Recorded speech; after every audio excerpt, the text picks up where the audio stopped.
We'll make a start, so we're on time. Welcome to this session where we'll look at the insight to impact using data to build strong school communities. My name's Sandy Goddard. I'm the Director of Community Development at Canterbury Grammar School, and I am a committee member. I hope to remain a committee member. I'd like to introduce you to our speaker. Today is Peter, and Peter has been the Managing Director of Spectrum Analysis for 25 years. The company specialises in demographic analysis and mapping for non-government schools across Australia, with a high percentage of work from New South Wales. Spectrum also specialises in franchising and mapping worldwide. So could you please welcome Peter to this session.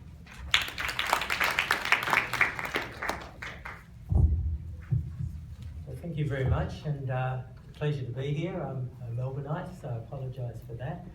But I did live up here in Sydney for 2 years, many years ago, so I don't get lost, but I'm amazed at your lovely roads that have suddenly been developed.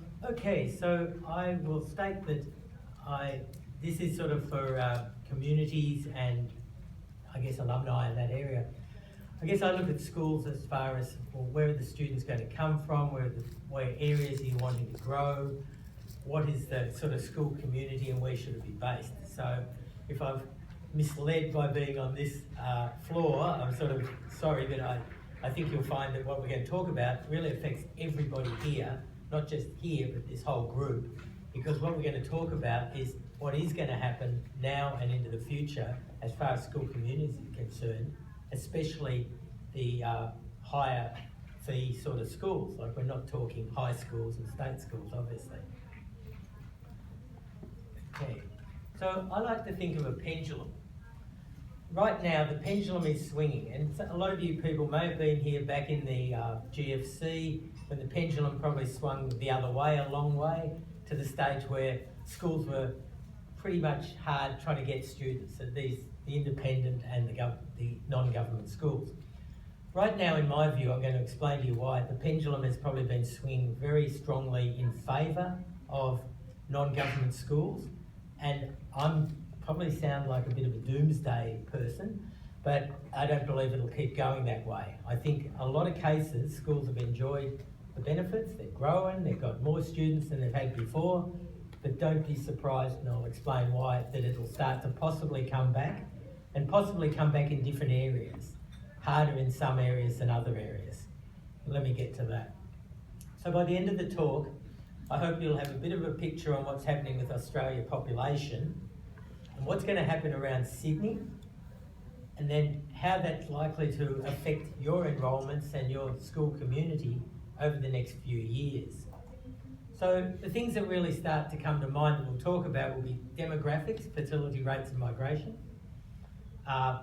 growth or reduction of school-aged children, why are some areas going to have less children than they have now, and what data is actually showing us that.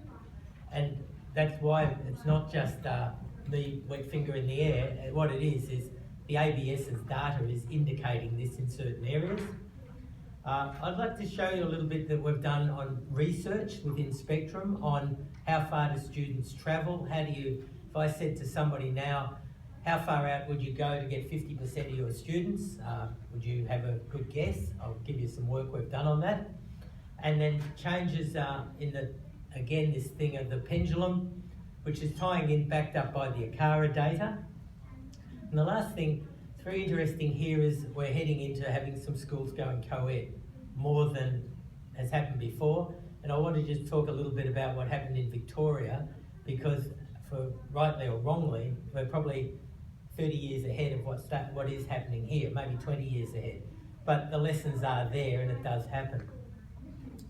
So the first thing I just want to show you is, it's all great if people say, oh, we've got the population data, and people will stand there and say there's going to be 55 million people in 2080 or whatever.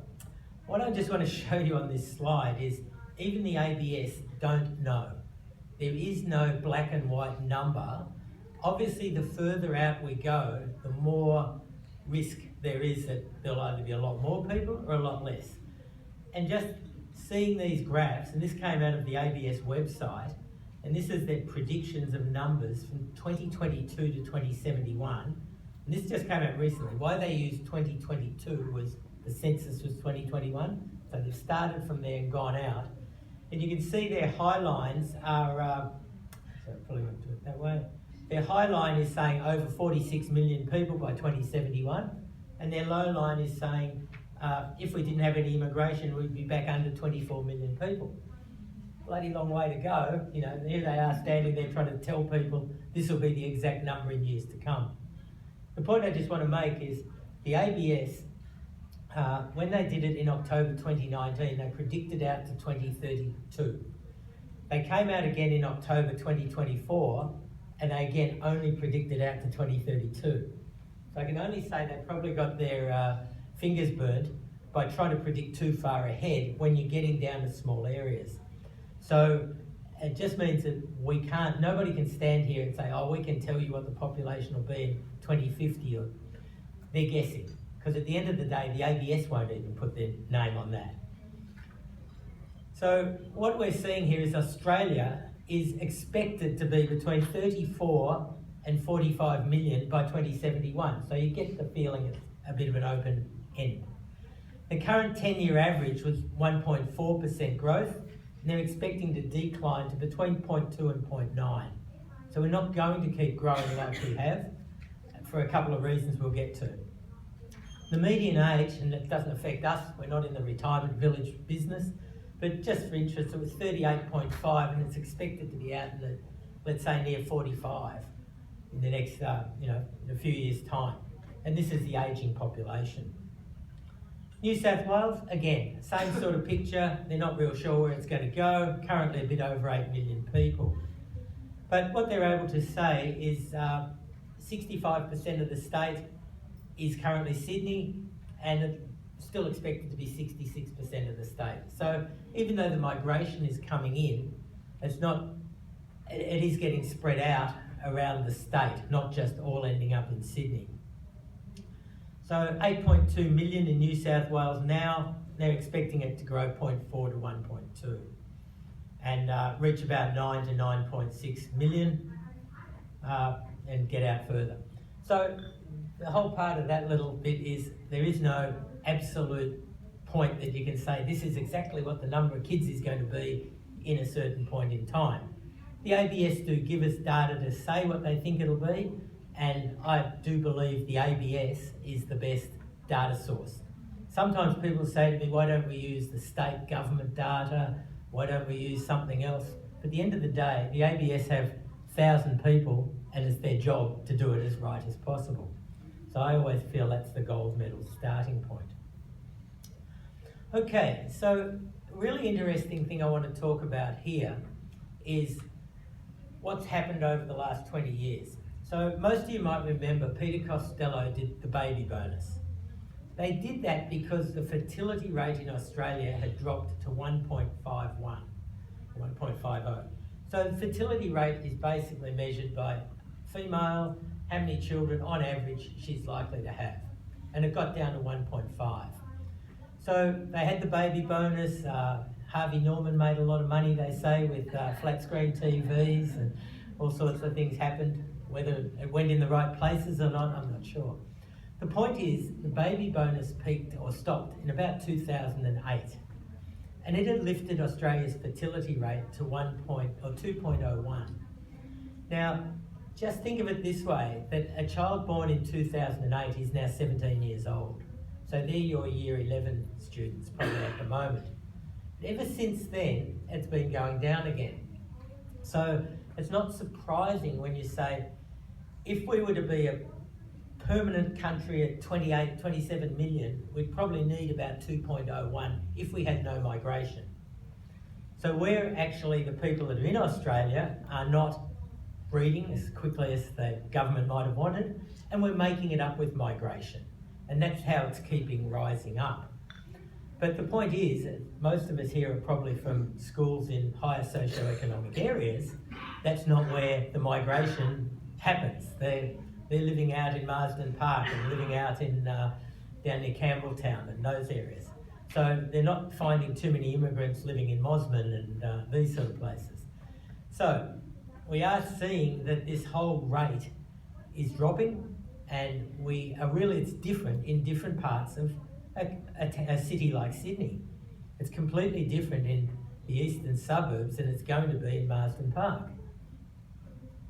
So just to give you an idea, in the whole of New South Wales, this has been the fertility rate, and it probably, 2.08 you can see where it sort of hit at the 2008 time, and it's back down to 1.71 in New South Wales. So the interesting point is, how do we make up more? So you only have to have listened to the big picture on the TV of so many immigrants coming in, they're actually trying to slow it down again. So I just thought I'd show you these figures, and I'm sorry if I'm stunning you with numbers, but I think they'll make sense. Through 2014 to 2018, 2019, which was probably the ScoMo years, we had our immigration at about 250,000 people net. So you can see how many came in, how many went out. We've ended up with about 250,000 over. The first year of COVID, 2020, we actually had nearly 5,000 more people left the country than came in. First time in years. Went completely backwards. And remembering, we closed our borders, but you could leave. My son went over to England, for example. Still hasn't come back. But that might have a problem. 2021, bit each way, came slightly positive, slightly more, remembering they opened up, said, yes, you can come in. Then we went ballistic. We hit, and I guess it was really the backlog of people, but part of that is a lot of people who are actually in the country, students and things. I've got a couple of staff that were this way. They then became Australian citizens, and they then got sort of counted in the numbers. Or up till then, they were sort of, they weren't counted in our Australian population as such. Net effect of all that, the way the numbers worked, showed 433 and 534. So you might remember there was then a big thing saying we've got to start slowing down the immigration. And who knows, at the moment they're saying they're 30,000 over where they thought they were going to be just for this year now. It's numbers like that. But they do a thing called the Intergenerational Report, and it's done by Treasury. And that tries to predict out to 2060, 2080. And at the moment, the Treasurer puts his name on it, the aim is 235,000 net into Australia. Now, whether that ends up high, low, all I can do is say it's good enough for Jim Chalmers, good enough for me. So that's the number they're at the moment. So when you start thinking of these areas, you can say, well, we look at what we're creating through natural birth here in Australia, and then we're bringing in the immigrants, who normally when they come in, they're often bringing in small children, or they're of the age that are going to have kids fairly soon after. Okay, I just need to give a quick talk, a very small part to say, when we do a census, we have areas. So Australia starts off with 61,845 little areas called Standard Area 1, Statistical Area 1. Each of those has about, I'm going to say, 300 people in it, 300 or 400 people. So it's probably a block or 2 blocks around where you live. And that data is very accurate, right down to average age, average income, language spoken at home, whether you've got a job, all that. They then put that together to make Statistical Area 2. And they're about 2,400 across Australia, which by comparison, there's 3,100 postcodes. So think of an SA2, in most cases, like a postcode. Why I'm bringing this up is a lot of the data I'll talk about that we get, that we can assess our community in, it comes out at SA2 level. Above SA2s, they make 359 SA3s, 107 SA4s, and then they talk about estate. So it just gives an idea that when you're talking in Statistical Area 1, 2, 3 and 4, bigger areas down to small areas. Now, this is just giving you an idea of the government's forecast at the moment of where the next, out to 2032, what's going to grow and what's not going to grow. Now, I'll come in a bit tighter in a minute, but big picture, northwest, not going to grow. Whole of Western Australia, bulk areas, really not going to grow, only a bit of growth going to come in Perth. South Australia, very little growth other than maybe a bit in Adelaide, a couple of SA fours in Adelaide. Melbourne, again, like Sydney, outer areas growing. There are some main areas in Melbourne, Toorak in Melbourne, you've all probably heard of, not unlike your double bays and things here, going backwards, big time in numbers. Sydney we'll get to in a sec, but again, you're out of regional areas. And Queensland, other than the southeast corner of Queensland, very little of that's going to grow much. So if I look at New South Wales, and I've just brought up from Newcastle through to Wollongong, we can see that up around Newcastle, above Newcastle, going quite well. Newcastle itself, okay. And as we come down, the Central Coast is actually pretty negative or pretty neutral now. Then when we come down into Sydney, the first one there, I think the next one shows a bit better, is the northern suburbs. That's actually forecast to go backwards in number of children over the next few years. Again, in around inner Sydney, pretty medium, a couple of areas grow. You only have to think of areas you know, and you might say, well, hang on, they're putting up 50, 40-storey blocks of flats. Yep, that's going to have a bit of an effect on it. Probably why the northern beaches isn't going to grow much is they're not going to allow too many 40-storey blocks of flats up there. And then you start getting into your outer rim, which is where all your immigration's coming in. And a lot of younger people, mum and dad live in Parramatta, can't afford there.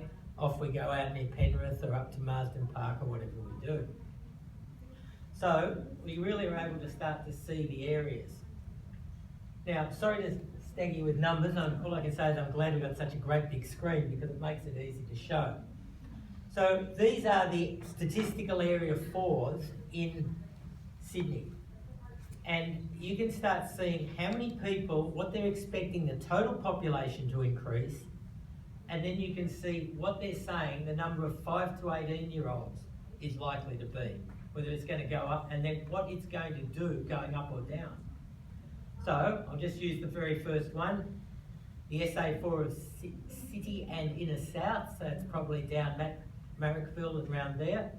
Expected to go up 8.2% in population total, but only 4.3% increase in number of school-aged children. Let's take a negative one, the eastern suburbs. Expected to grow 3.7%, but the number of children is actually expected to drop 0.5%. This is over, this number is 26 to 2032, so it's only the next six years. Now the data we've got starts from actually 2022 and goes out to 2032, but that's as far as the ABS would put it at this stage. Look at northern Sydney and Hornsby. Going to grow 3.6%, but the number of school-aged children will probably drop 4.4. I guess the worst one's Northern Beaches, going to actually drop 7%. And then we'll get some of these southwest ones, like outer southwest, it's going to grow 10.4% in total and 6.4% in school-aged children in the 6-year period. So I don't think it's any secret where those areas are. But our point of this is sometimes I've been sort of talking to people along the lines of, from a strategic planning point of view for a school, a lot of schools are always optimistic. Oh yes, the pendulum's been good in our favour, we've been growing by 20 students a year for the last 5 years, probably because of COVID started that, the way it's gone. I'm a bit of a believer right now, a lot of these areas are going to push back. And you only have to think about some of your schools, and I'll touch in a minute, where they're quite close together, then how far can you actually go? And you can't just keep saying, oh, we'll now go 20 kilometres. We do, for example, Knox Grammar, and if someone here's from Knox, I'll just say that anyway. We do Knox Grammar. Now, they at one stage had children coming from almost Avalon. Well, you'd almost report your children to the RSPCC, Royal Society Prevention of Cruelty to Children, because you'd be an hour and a half on the bus each way. At the end of the day, the best student you get is someone nearby. And I'll talk about how far we find where that ratio should land, according to the stats. But I guess the point of this is to say all areas aren't equal, and there are going to be higher growth areas and lower. And we'll talk about now why that's going to be. Sorry, I'll just jump one more there. This is just showing all of your SA4s out in the regions. So I think capital region is probably Canberra, what they call it. And you can see probably Illawarra, pretty stable. There's quite a bit going on up in the Hunter Valley and Newcastle. Not real good in, normally I'm thinking, so I'm thinking this as I'm going, Central Coast. Where's Central Coast? Oh, the previous one, okay. So you can sort of get the feeling of which areas are likely to grow and which ones aren't. Now, in Australia we have a thing called CEFA, and if I asked all of you ladies and gentlemen, how would you judge the socio-economics of an area? First thing you'd probably say is average household income. Good start. CEFA, what they do, the ABS say, well, let's do a bit more than that. Let's take average household income, price of the house, average amount we're paying off our mortgage, you know, or rental, level of unemployment in the area, and every area, every little SA1, that 61,000 of them across Australia get a score. Now, Mr. and Mrs. Average live at a score of 1004. So think of a bell curve, you can see my bell chart. Mr. and Mrs. Average are at 1004. Now, the average in Sydney is more like 1035 because average incomes, price of houses, all that in Sydney is higher than anywhere else in Australia, so it moves that average up a bit. And if I was looking for next to where Kerry Packer lived, Bellevue Hill, I'd be right out past 1200. And if I was looking at some Aboriginals out the back of Ayers Rock, I might be down at 600 or 700. But everything has a score, which means we can class them one way or another. So what we do in our simple coloration, you're going to see in a minute, is dark blue is the top 20%, then light blue, then white, then call it pink, and then brown.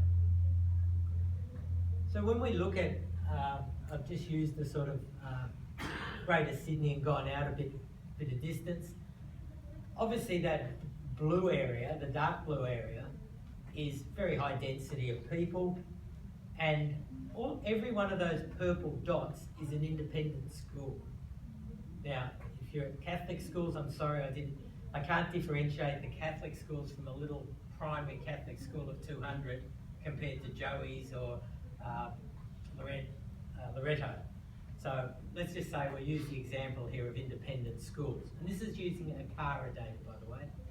So what we see, if we come to the next slide, is where it's very dark blue, there is a lot of schools. I guess that's a fairly obvious thing. And where it's not so dark blue, and when we're down to the brown, there aren't so many of them. And I guess quite a few these days, a lot of Islamic schools, even though there might be a big school, they really may be acting a bit more like a government school, but they are classed as an independent. So the point is you only have to take a look out in those eastern suburbs and you start seeing an area that is totally cut off by water on almost 3 sides, at least 2. And what you're seeing there is a lot of schools. And they can't really bring people in from other areas unless they come from New Zealand or something, or across from Mosman, which I do know has used to happen, or probably still does. The point is these sort of areas are really tightening up if the number of kids starts to drop off. See what happens. And just for Sandy's sake, I didn't know you were doing the introduction, Sandy, I had thrown Canberra up, and again, I'm not the greatest. Canberra always gets me a little bit because there's big areas of open space in between, but it's still pretty obvious that where the dark blue and there's a lot more schools than where it's brown. So obviously all the independent schools are mainly in the high socio-economic areas. Now, if I asked you all, how far do your kids travel to come to school? What's the average? Most, I don't think would know. So we've done some research. And what we've done is, we did it in Melbourne first. We actually used 16 campuses in Melbourne, which gave us a fairly good look. Now, we didn't have quite as many to deal with here, but what we've done is we've taken off, the first part is looking at what we'll call inner. Now, inner is going to be that sort of areas out to, say, Strathfield, coming out from the city. And what we look at is inner is probably pretty high density of population. You know, there's no huge, well, I guess there's water in the gaps in between, but there's no great big national parks or anything in there. So what we did, we plotted all the students, and we had 7,500. We imagined there was just one school in the middle, plonked them on the top. And then we were able to say, well, how many came from within 1 kilometre, within 2 kilometres, 3, 4, 5 going out? So what this showed us was, we then just imagined, well, what it showed us was 8.1% of the students lived within 1 kilometre of their school. 19.3 within 2, well, as we're going out, so cumulative 19.3. By the time we got to 4 kilometres, we'd already covered 48.8% of your students, which is interesting going further. And by the time we got to 7 kilometres, we covered 80% of your students. So as much as it often sounds great to say, oh, we'll run a bus from Pymble out to Avalon, it really hasn't really worked. It's not as though there are huge numbers coming in from great big distances. And the second, and by the way, using again that group of schools that we had the data, 8.9% of the children came from further than 10k, and in a lot of cases, you know, you'll have a quick chat to someone and they'll say, oh, that's Mrs. Sandy's daughter, and he's a teacher at the school and therefore, you know, comes from wherever they live.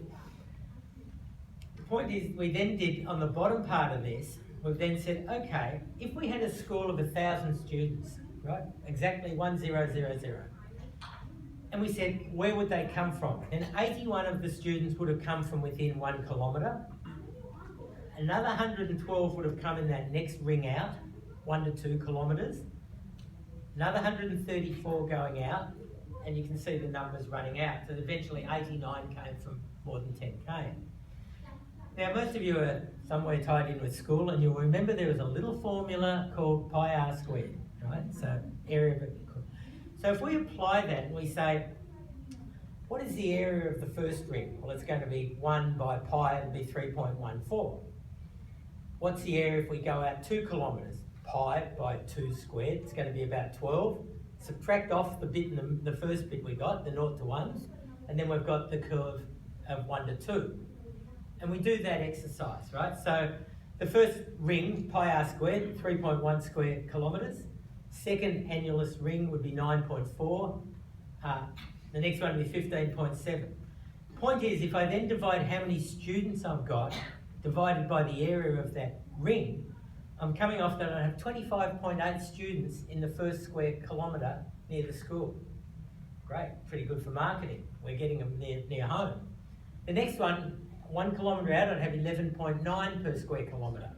You can see it working out, but by the time I'm out at 7 kilometres, on average, I'd have 1.1 students per square kilometre.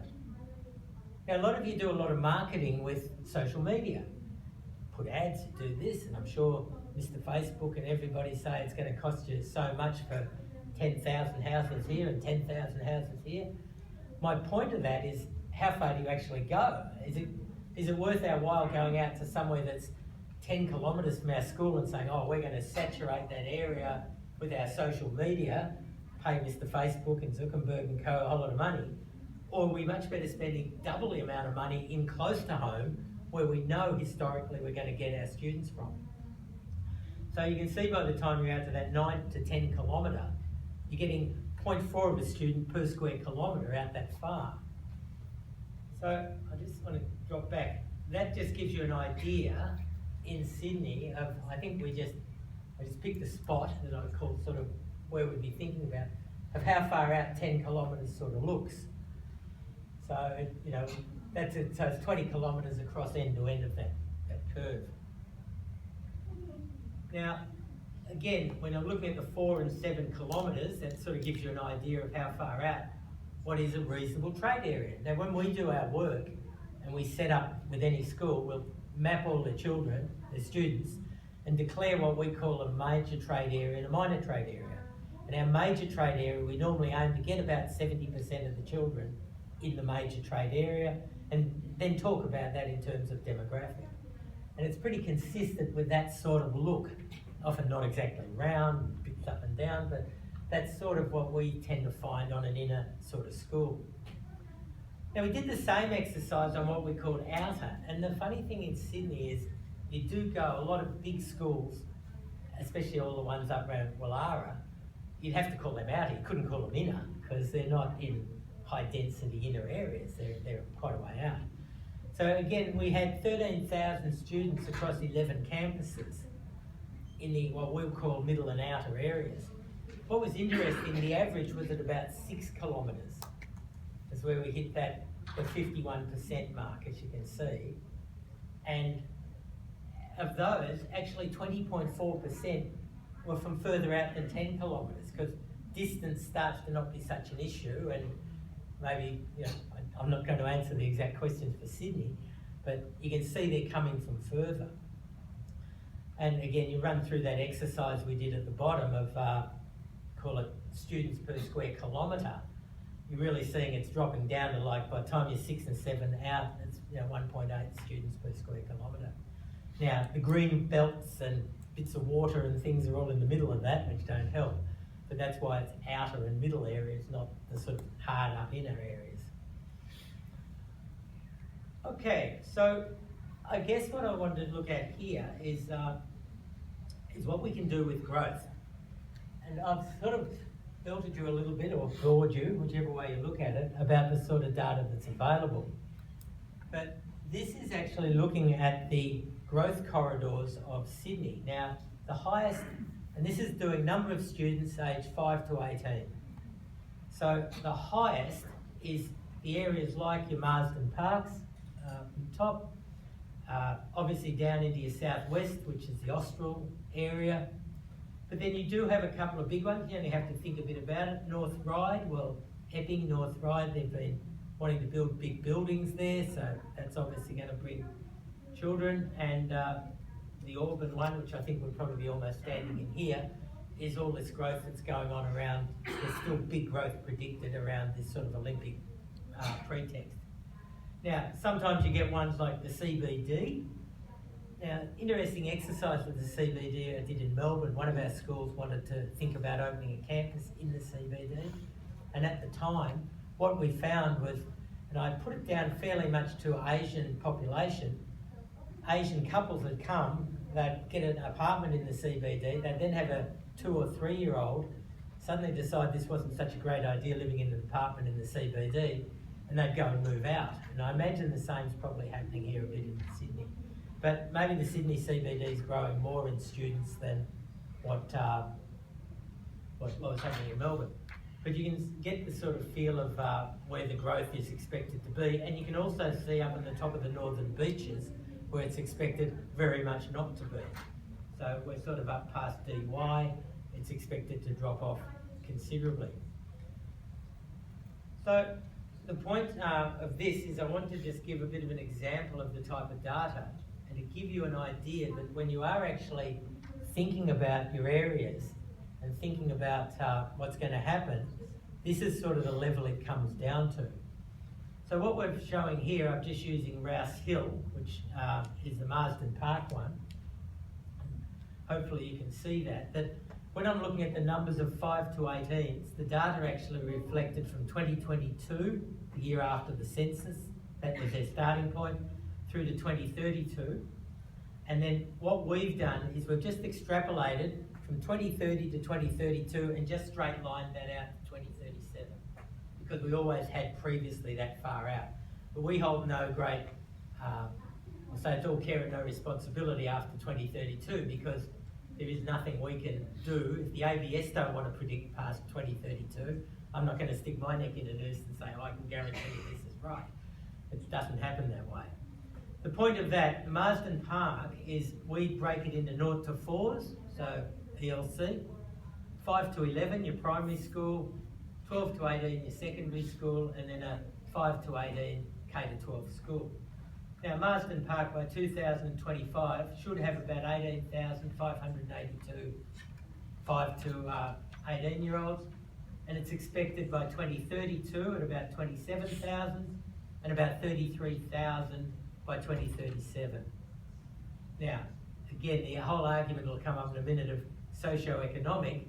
Great, most of the schools a lot of you probably represent aren't going to have, the parents aren't going to pay the fees you're going to want. But this is where the growth is happening. So that's the sort of, to us, as the Rolls Royce of data that we use in talking to areas about where an area is going to grow and where we should do our marketing and our whole attitude for what our schools people are going to be like and where they're likely to come from in the future. Now, I guess the opposite is I've thrown up Pittwater here. It's the SA3, Statistical Area 3 of Pittwater. It's expected now to have about 11,754 students. By 2032, it'll be about 10,571. And if we extrapolate that down to 2037, it'll be about 9,3. Now, I'm not trying to be the doomsday person, but if the schools there are saying, well, we're going to keep growing at 10%, then either the only way they can do it is market share, because if your market share stays stable, it's going to drop.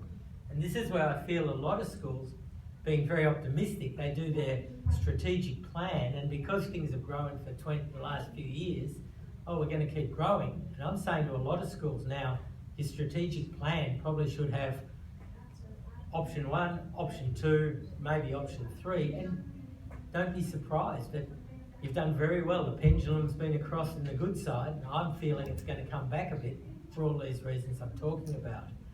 And when you start getting into where these schools are really concentrated, the ability to say, oh, I'll go and just pick up more kids from different areas really isn't likely, because the same's happening around that area where their schools are trying to hang on very tightly. That just gives you a bit of an idea of where some of these areas of high and low growth are in Sydney and how that should be reflected in the future. Now, this is another classic one, is Mosman South. Now, I've gone down to SA2. Remember when I was talking SA Statistical Area 3 a minute ago? Well, this data actually comes out at Statistical Area 2. So this is the SA2 of Mosman South, and we can see again, we're now down to saying in 2025, there's about 2,516 children. By 2032, it'll be about 2,224. So it's going to drop about 10%, 8 or 10% in the next 6 years. So I'm not going to name schools and say what they've got to do, but you get the feeling that it's not automatically sweet sailing, that it's going to go off and keep growing. And when I get to SA2 level, you can now start to see some of the brown areas that are showing, and I guess on the other hand, the dark green areas where it is going to go positive. And I think this is very important to schools to know this sort of information and have it as part of their plans.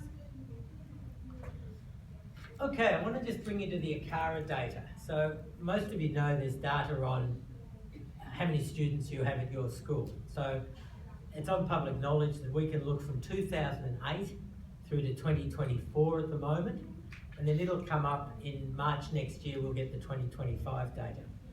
And we're actually able now, we had to apply for it, we can even look back and see how many children were in each class, each year level.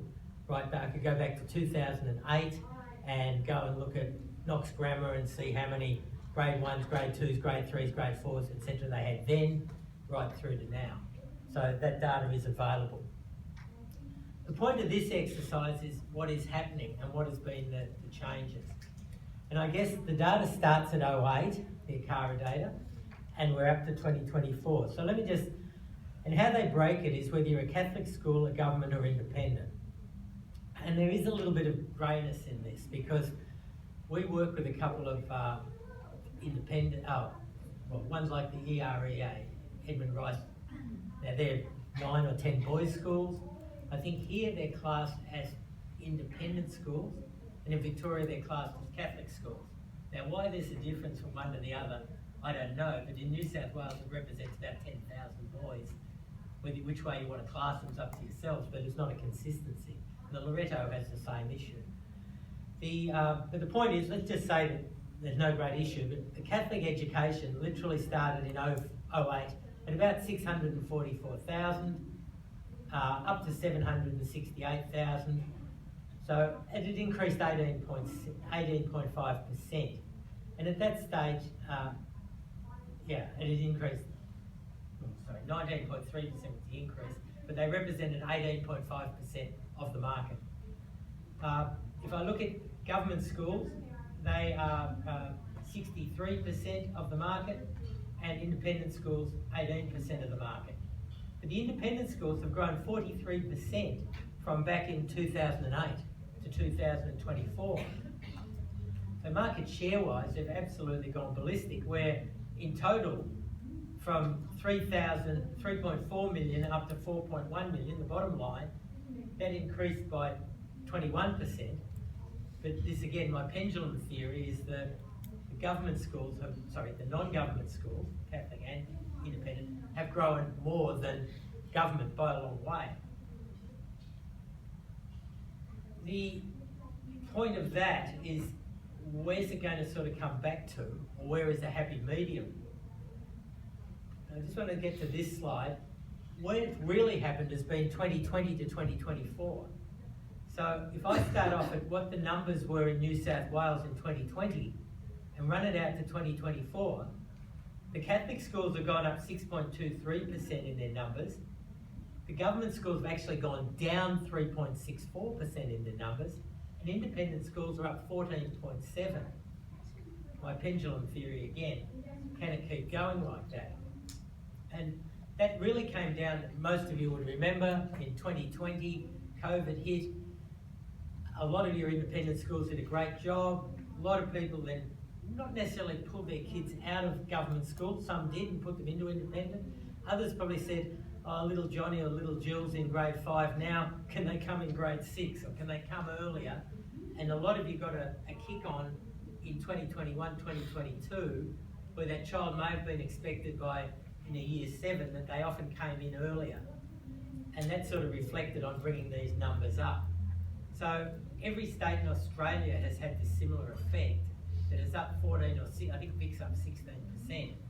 The point is, this number's been really high, and again, I'm thinking it's going to slide back a bit in the next couple of years. Can this continue?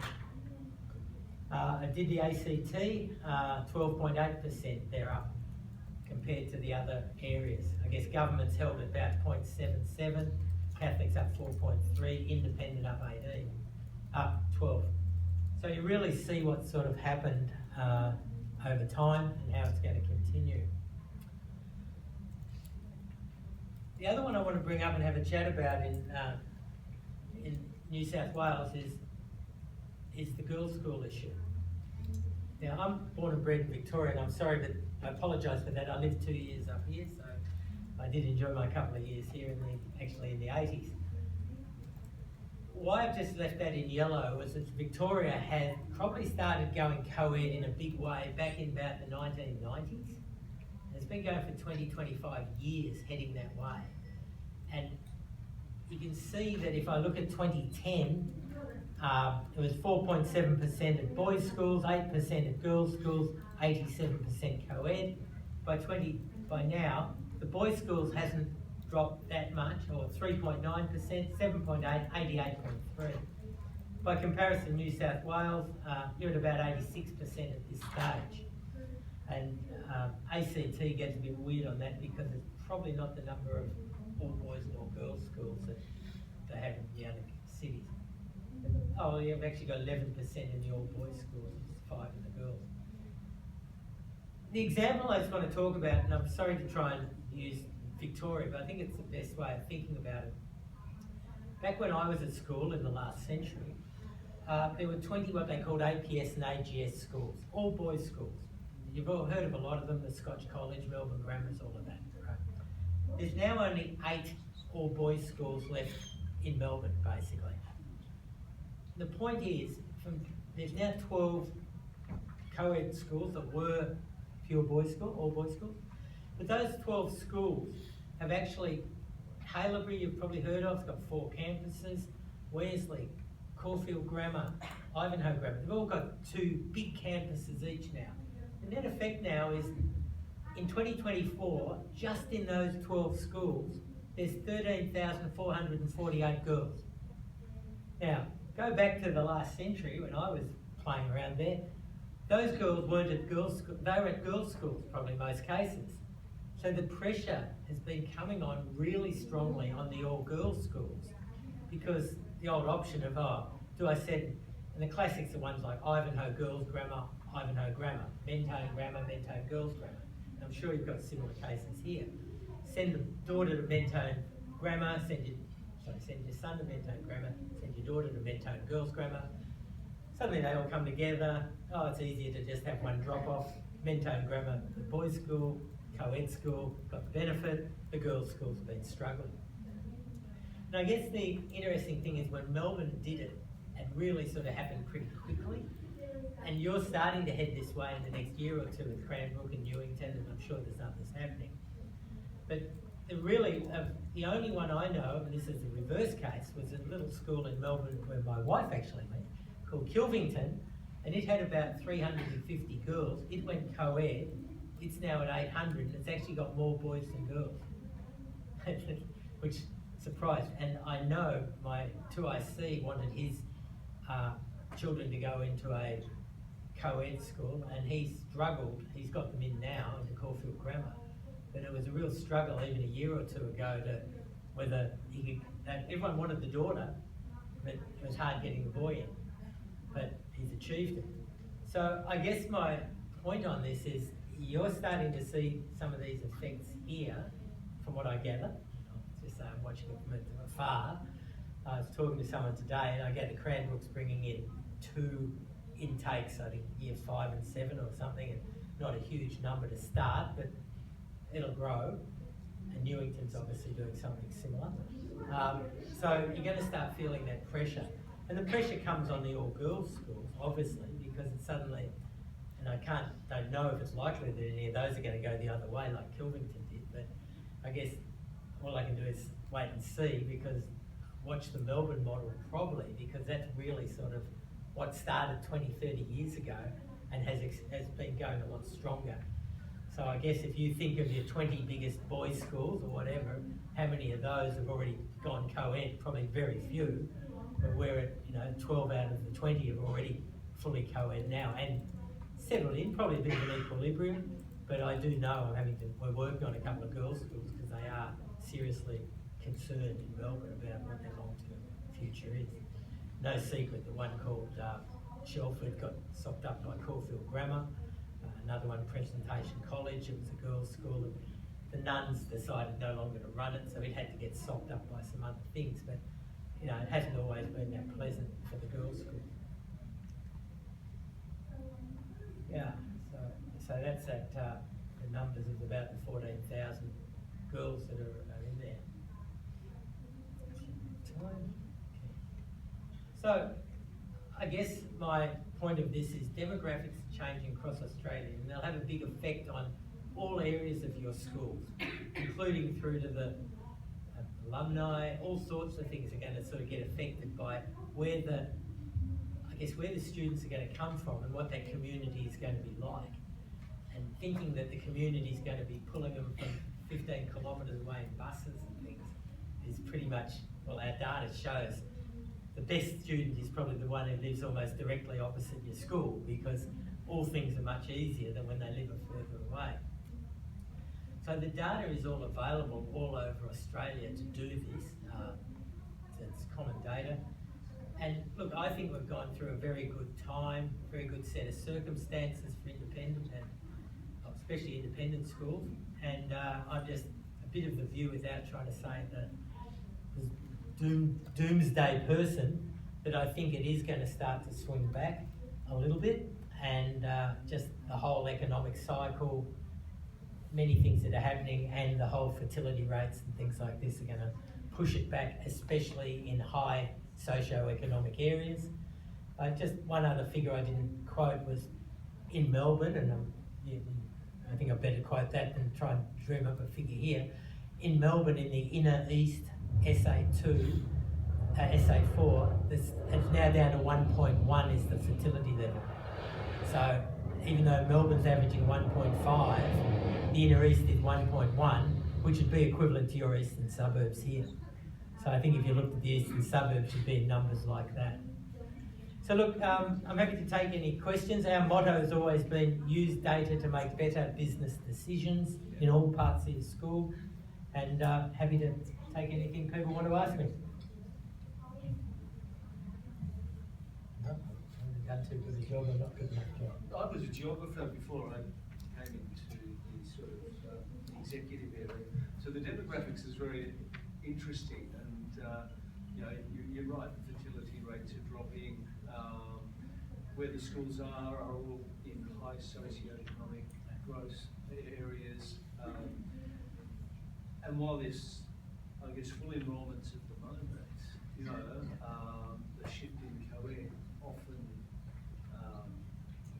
changes that balance, and you've got to watch the ratio of students, boys to girls, and we always work on a 60-40.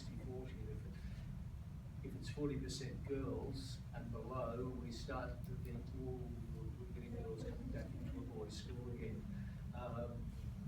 But you can only offer, I guess, places that are available. And if you've offered all your places or to prospective parents and families, then it's hard. So I agree. I think there will be a shift. It's how the schools. I also think if people who have a son probably it's sort of, oh, he can go to an all-boys school or he could go co-ed. A lot of people who have a girl probably don't really want that co-ed so much. It's not such an open option. They might just say, no, I want her to go to a girls' school because she'll do better educationally at the girls' school than having that distraction of those grotty boys annoying her. So I think that's a little bit of the thing is that the girls' schools, and we do quite a few of these Catholic girls' schools in Melbourne, and there's still quite a lot of them. They're hanging in pretty strong. But there aren't many Catholic boys' schools. They haven't sort of held together as much. So I think it is a bit of an option, and even those percentages, I think Melbourne was like 4.9% of all boys' schools, about 7% of all girls' schools. But the all girls' schools are a lot of those Catholic colleges as well. Yeah. I was wondering if you have data on children of alumni, if they are willing to travel further distances to keep their child at the school that they were at, or whether they change their mind because of the distance. Okay, the first thing is, no, we haven't. When we do a project, we will always say to the school, do you want to tick the ones that it's a mother-daughter or whatever situation? And to be honest, no one ever does. No. I'd hoped someone would. I would have loved someone like Dr. Grammar to do it, just to be able to get in our own head whether there was, how far that connection went. Yeah. Because I don't know if anyone's here from Knox, I'm not saying anything out of school, I'm sure. But, you know, they had a bus running a hell of a long way over from Avalon, and it sort of, you know, probably there was a few students from over there who wanted to send their kids. Sort of, you know, wasn't seen as the greatest idea out. So I don't know where the line draws, but I would also think as a student, I'd hate that to sort of have to happen. We had one in Melbourne, a school, Xavier in Melbourne, and they had another campus down at Brighton. Now over time, they probably started off as 30 years ago, a half-hour run. And I remember when we did their work, 44 kids had gone to the year, it was year 9, and then they all had to go up to the head. And 40 of those kids we could see 3 years later at the new school. But that was by then about an hour's bus trip to go. And I'd be saying, bail me out, I'm going to Brighton Grammar, Dad, you know, I don't want to do this, because you'd be up and down. I think it's going to be a happy medium, but that data I showed you that we've just played with using some examples does show that I think it surprised me that it was quite as tight as I thought. I thought it would have been a bit wider. And I guess the good point is think of where the 50%, even if you want to do it yourselves, see where you stand, how far out do you go to get 50% of your students in the circle. Yeah. But I suppose that distance, do you think that distance actually is affected by the location of the school, i.e. not being in the centre of the city but being rural? Oh yeah, look, there's another whole thing. Factors if you're sort of outside of it. Yeah, but our whole way of trying to do it is to say, where do we call, and we have a way of defining by population density what we call inner, middle and outer. And you know, what's interesting here is quite a lot of the really big schools, that in Melbourne they're all tight, the really big ones are tight in near Hawthorn and in those sort of areas. Here you've got your Knox Grammars and these that are quite a way out. So they're really middle, they're not inner, class in that way. But at the end of the day, you can still see that even those sort of schools, you know, about 6 kilometres is 50%. you get your regional sort of schools? We've done quite a lot of regional schools, including a couple down in Wollongong, and we do some Stevens.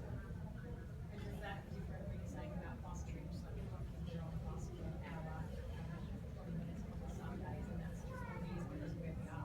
Yeah, I think it is, but luckily over in those areas the bus can travel a lot further, a lot quicker. Yeah. Mind you, Sydney's roads have improved so much. 18 minutes it took me to get from the airport to here. So couldn't believe it. I thought it was going to be an hour based on my memory when I lived. It was fantastic.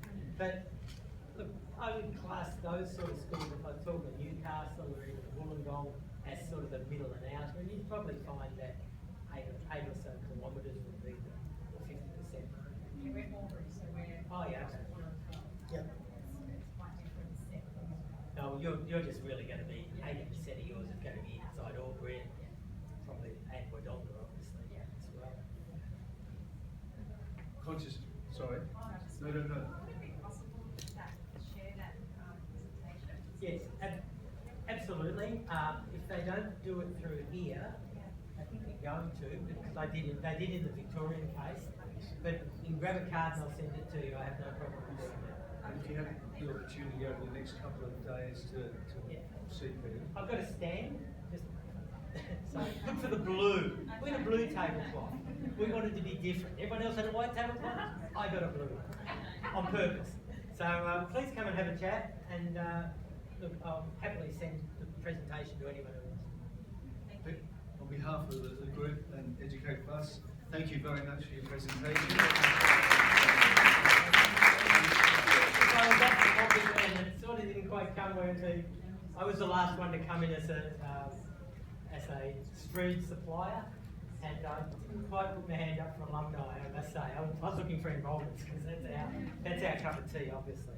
So if I misled you by the definition, I'm sorry about that, but hopefully what it does, irrespective of where you are in a school, you might take some of this back and talk to some of the people in the school and say, hey, do we know this sort of stuff?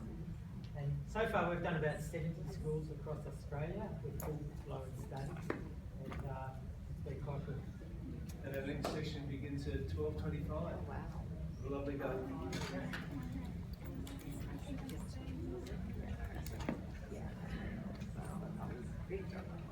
That's right.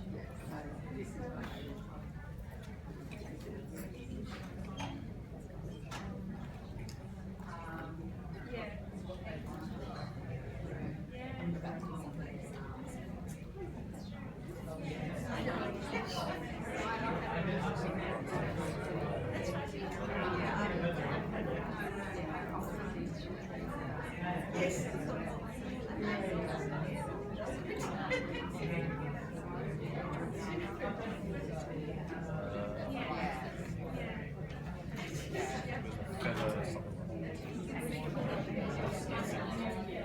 Don't know what it means. Could be anything. Yeah, next week. Long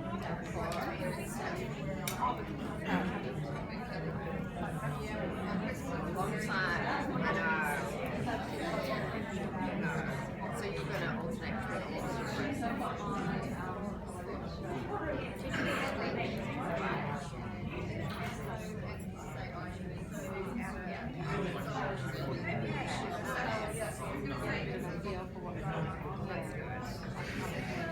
I am. I'm just bathroom break. Yes.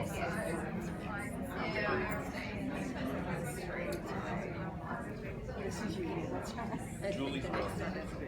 How's Julie's birthday?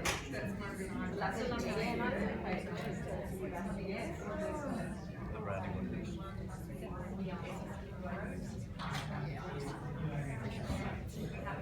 Yeah,